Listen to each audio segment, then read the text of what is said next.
For my second play today, we're coming back to Duncan Robinson. Even though he failed us the other night, he would have hit this line, which is now 6.5 points. As you can see, Vegas likes it right here. And they give up a ton of points, the Hawks do. 30th, they have the most points in the NBA to shooting guards. At a DVP standpoint, this is a easy value play for Duncan Robinson. He's hit it in 5 of his last 10, 13 of his last 20, and 19 of his last 30. He's hitting at a 73% clip this year.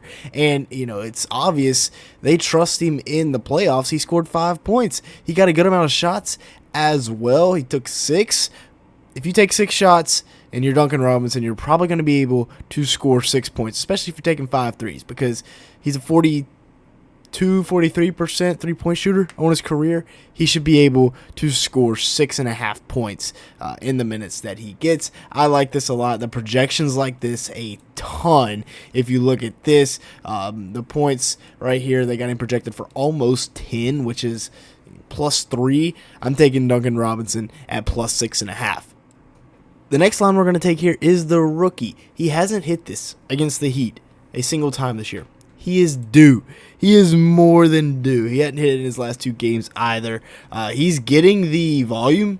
Got 10 shots against Orlando, so I have no worries that it's a volume issue. It's just he didn't shoot it well from the field the last 2 games. He's going to get back up to where he is right here, and he's going to knock him down. I feel very confident that Zachary Riza-Shea, even though you can get this for a good value, I do like this. Yes, Miami's defense is good against small forwards, but if you look at the three-pointers made, they give up pretty league average for three-pointers made, and obviously Riza-Shea is a guy that likes to shoot the 3 ball. He can also score in other ways, but primarily is a 3-ball guy. He's hit this in 5 of his last 10 and 12 of his last 20, so I'm going to be taking Riza-Shea here at the over 11.5 points.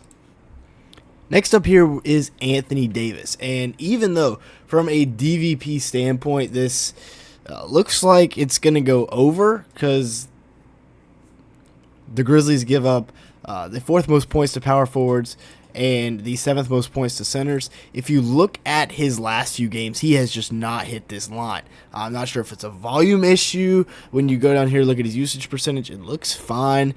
His field goal attempts look fine. He's just not been hitting them. The defense has been good. And then this defense for Memphis is really long, really athletic with Jaren. You got Zach Edey, Aldama coming off the bench. So I think they're able to handle him. He's only hit this in 1 of his last 5 games, 1 of his last 10, and 6 of his last 20, 10 of his last 30. This is a line that I think is going under, and maybe he goes crazy and burns us, but the under is clearly favored here at 27.5. That's such a big line. You look at the projection and it does not favor it whatsoever. It's got him all the way down here at just 23 points for a -4.5. I take the under on Anthony Davis.